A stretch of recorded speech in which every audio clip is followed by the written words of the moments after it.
I'm going to start my in-cab inspection by checking my seat belt. My seat belt is properly mounted and secure.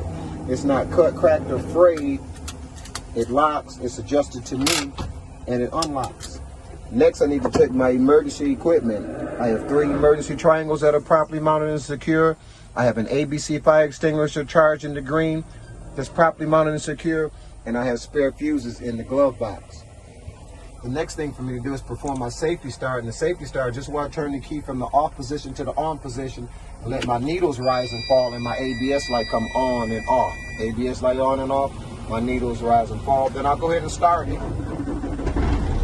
After that, I'm going to start identifying all of the gauges on the dashboard. The very first gauge is my oil temperature gauge. My oil temperature gauge will rise as the engine warms.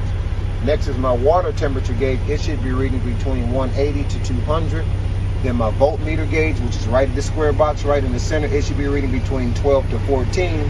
My truck has fuel, and my primary and my secondary air pressure gauge, they should be reading between 120 to 140.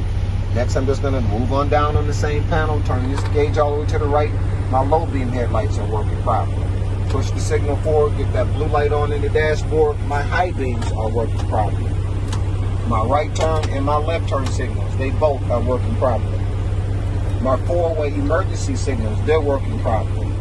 My windshield wipers are properly mounted to the window and clearing the windshield, and my windshield washer fluid is spraying on the windshield, it's working properly.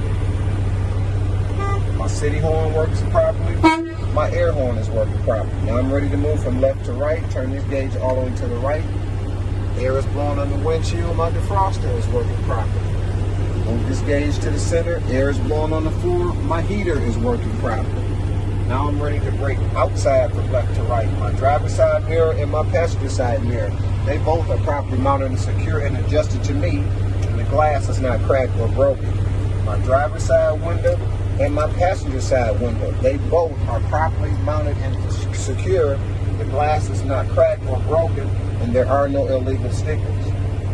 My driver's side windshield, my passenger side windshield, both are properly mounted and secure.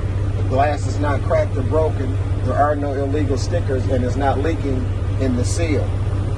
Okay, now this is the last step of my in-cab inspection, which is the 7-step brake inspection. Of course, the first 4 steps are with the engine on, and the last 3 steps are with the engine off. The first 2 steps are the tug test. I'm going to tug on the tractor, then tug on the trailer. So the very first thing I'm going to do is pull out the yellow knob, push in the red knob, put my foot on the brake, put it in the drive, step on the fuel pedal, give it a light little tug. My tractor brakes are working properly. Next, I need to check my trailer brakes, so I'm going to push in the yellow knob, pull out the red knob, give it a light little tug. My trailer brakes are working properly. Next, the third thing I do is to check my service brake or my foot brakes. I'm going to push in both knobs, leave this into drive, just let the tractor kind of roll a little bit and step on the brake. It should move to the left and to the right with no hands. My service brakes are working properly.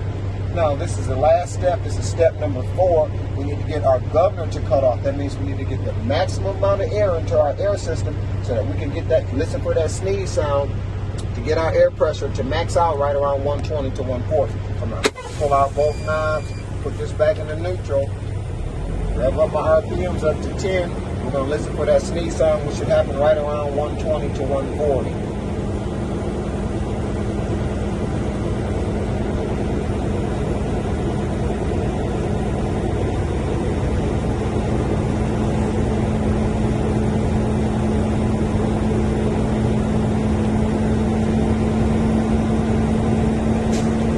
I will tell the examiner that was my governor cutting off, so I will turn the key off, turn the key back to the on position, put my foot on the foot brake, push in both knobs. This is step number 5, and tell the examiner I'm going to leave my foot on the foot brake for 1 minute. I should not lose more than 4 psi within that 1 minute.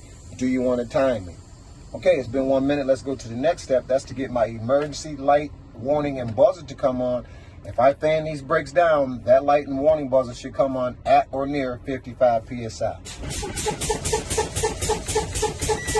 Okay, that's my emergency light and warning buzzer. That was step number 6. And the final step, step number 7, is to get both my knobs to pop out or my spring brakes to pop out. If I continue to fan these brakes down, that should happen right around 40 psi.